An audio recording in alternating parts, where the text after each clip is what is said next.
Nick, Andy, it's time to talk about some transfers and transfer needs for the Premier League. Big Six. Have a look at what the big boys are trying to do in the transfer market this summer. Obviously, we have a good idea about who needs what, but let's map it all out where the big boys need to strengthen.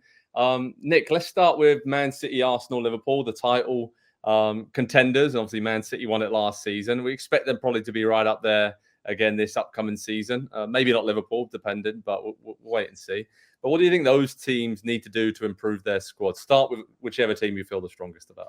Yeah, let me start with Liverpool because I feel like there are the most amount of questions. I Yeah. want to start with what Arne Slot wants to do with Trent Alexander-Arnold. What is the plan there? Is he a right back? Is he a midfielder? I know that touches on some Euro questions as well. Also, no signs of it from Euro, but don't we have to prepare for a day without Virgil van Dijk? So I think questions along the back. Andy Robertson's not getting any younger either.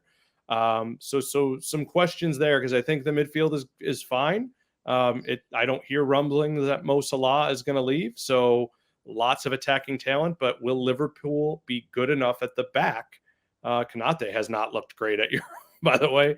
Will they be good enough at the back? And so there's a lot of questions there as to how things change under a new boss. I agree with that.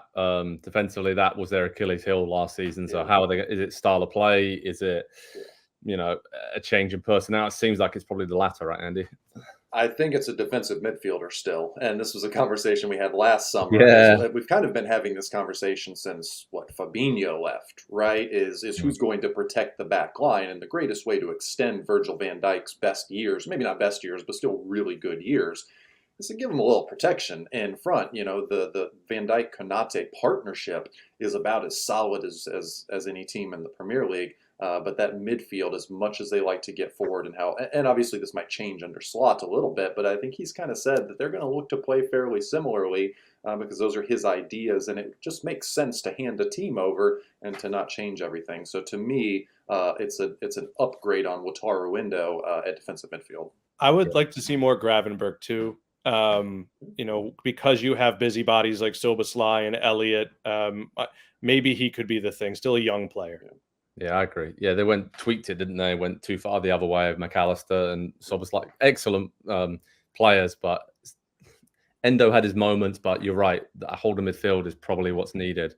And yeah, at some point they're going to have to move on from Van Dijk and Robertson. I'm looking at Arsenal. I think their only real need is another goal scorer of some type, a different type of scorer. I mean, Gabby Jesus being out injured last season, obviously he'll come back fit, you would assume, and that's a different dimension. But Kai Havertz has been excellent in that way. But they're obviously after Benjamin Sesko quite publicly. It's not going to work out. But a player of that kind of type where can stretch teams a bit more, running behind. I just feel like that's probably the only area they need to strengthen. I don't really have any other questions around Arsenal. I don't know if you guys do, but I think that they are incredibly strong all over the pitch. Depth. How many times did we talk last season about their 11 is as good as anybody in the Premier League, but as you get to 14 or 15 in that squad, and there was a big drop off last year. There were a couple guys who could come in and really affect games or replace starters, but once you got down, I'm thinking center midfield especially. Once you got past Rice and Odegaard, Jorginho was hanging on. Thomas Partey was injured for most of the season. There's not a ton of depth there. And then fullbacks as well. Tomiyasu performs well, not reliable to stay fit and healthy and available. So I have some questions there. But in terms of the 11, if everybody stays healthy, they'll be right in the title race again next season. And obviously, Jurrien Timber being fit is going to be a big boost for Arsenal next season. So that could solve some of those issues where he's so versatile. Nick, Man City, bit of a weird one because obviously they're incredibly strong, but also it does feel like a team that's coming towards the end of its time together in the cycle. I mean, you're looking at Kyle Walker, Kevin De Bruyne, just to name a few, really. I mean, there's players that are huge personalities and huge parts of that, but they're probably going to have to make some kind of plan to move on from these pivotal players in the next year or two, or maybe even shorter than that. So I don't know if they can do it this summer, but, it's going to be an interesting time for a lot of reasons at Man City. It is. For a lot of reasons, that's a weighty, loaded statement. But Walker, to me, the biggest question, because I think the pieces have been brought in to man, they've just reloaded in the right way. Look how patient they were with Ake. Look how patient they've been. And we talk about this a lot. The second year in Pep's system. Look what Vardio looked like late in the season. Yeah. I mean, when he started to get it. We don't know necessarily what the plan is for Doku. He's a question mark. But if you had to ask me, will he look better in his second season, or Mateus Nunes? And those are young players that they bought to do that. Rico Lewis and Oscar Bob. I don't know. I hate to be this guy, but the trust in Pep train is pretty strong with me. And De Bruyne is a huge question mark. Rodri eventually will be the biggest question mark. But they just reload. Yeah. Pretty incredible, the strength of that squad when you started listing off some of those names there. Tottenham, Chelsea, Man United. We look at that next group underneath of the big six, and sort of, Andy, I'll come to you. Like, what did they need to do to finish? What do they need to do to finish in the top four, those teams? Because that is their main target for this season, to be in the Champions League. So who are you going to pick out of those teams? What a group of teams that all have massive, very different, but massive projects and transfer windows, not just summer window, but multiple windows coming up. I'll start with Spurs for obvious reasons.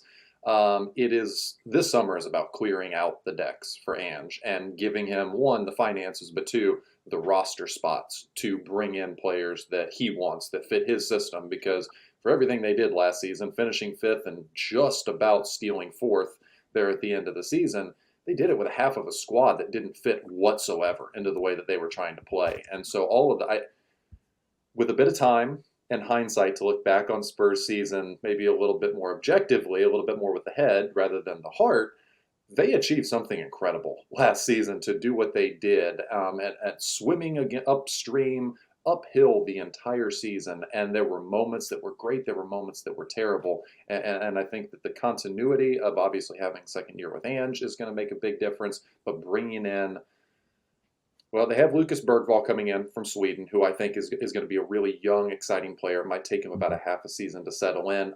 They need a couple more central midfielders, I think, that are going to progress the ball up the field, that are not going to look to play safe passes sideways the way that most of the midfield that they had, they put together under Antonio Conte, look to do. And I think they also need they need a backup left back. They need a backup right back.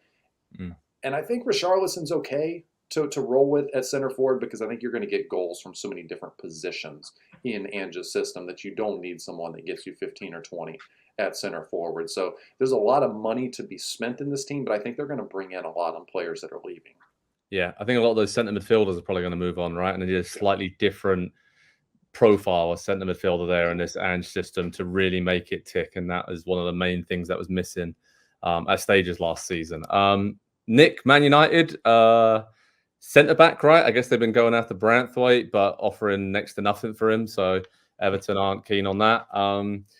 But that is probably the biggest area for them. We always know they have quality in attack going forward. I guess holding midfield maybe as well. Kobbie Mainoo has obviously been excellent, but probably needs someone alongside him as well. So I guess the key thing with Man United, we've been saying for probably a decade now, need a decent holding midfielder, need a decent centre back or two, to kind of make them come to life and give them a chance of finishing in the top four, which would be a great achievement. Yeah, I also want to see I don't want to say clear out the decks, that's the wrong word, but can they find someone to get rid of guys who, I don't know, what would it mean to you tomorrow to find out that, you never had to worry about Anthony again? That there are just questions there that kind of loom with that team. And yeah, I think the reason to stick with Erik ten Hag is because, A, we talked about it. Who else is going to take that job? But it is a messy project right now. You could see it going in the right direction, but it is a messy project. And I'll take you right into, and I think we could all talk about Man United, but I would take you right into Chelsea with that same thing. Chelsea has a manager who's been at Parma and Leicester, and he's going to take over a team with very few, pardon the expression, Andy, if you trademark this, adults in the room. That is a young team linked with more young players. So the questions are just huge there. And it's either of those clubs could be messy again. Yeah, I think Chelsea will probably not do that much business this summer just because the sheer amount of players that they have. And I think that's maybe one of the reasons Maresca was brought in to say, here's all these great players. Hopefully they'll all be fit this season. Can you work your magic when it comes to style of play and being a disciple of Pep Guardiola and what he did at Leicester? It's wonderful to watch, and I certainly think it'll probably be better than what they were to watch last season, although I do like a Mauricio Pochettino pressing system. I think that worked well. But yeah, I think Chelsea might be quite quiet, unexpectedly so, just because we didn't get to see so many of the big players they signed last season because of injuries. So I'm with you on Man United, though. I just think that they've gone with Erik ten Hag. They've kept him. They've got a lot of big questions around superstars. Bruno Fernandes has been linked with a bit of a move away. He said he's going to stay. Rashford, what happens with him? Is Rasmus Højlund the answer up top? I'm still not really sure, but give him another season. Wait and see. He's still very young. But Andy, anything else to add on Man United and Chelsea? Yeah, I mean, each one of those questions that you just asked is a 70, 80, 90, $100 million pound question, right? Like whether incoming or outgoing, whether it's good performance, bad performance, like every crossroads that United have to cross here in the next couple transfer windows are massive questions, whether for big name and profile, big transfer fee and contract, whether for an academy graduate and developed player like Marcus Rashford. I mean, it seems almost impossible to imagine Marcus Rashford playing for someone else. But at this point of his career, would it be better for him? Would it be better for the club? I think there's probably a good case. And on Chelsea, very quickly, to Nick's point about adults in the room, they had two players over the age of 30 that made an appearance in the Premier League last season. One of them was 39-year-old Thiago Silva, who played 2,500 minutes and appeared in 31 games. The other is the backup goalkeeper, Marcus Bettinelli, who played 82 minutes all season. Raheem Sterling is 29.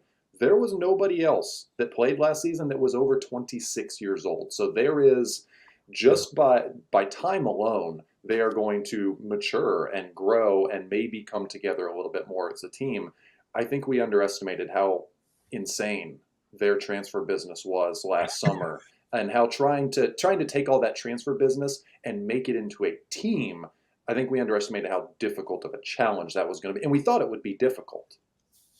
We did. But I think it's going to be very difficult for any teams making big moves this summer. We know with a lot of the financial restraints and having to be a lot more careful with how you're spending as well.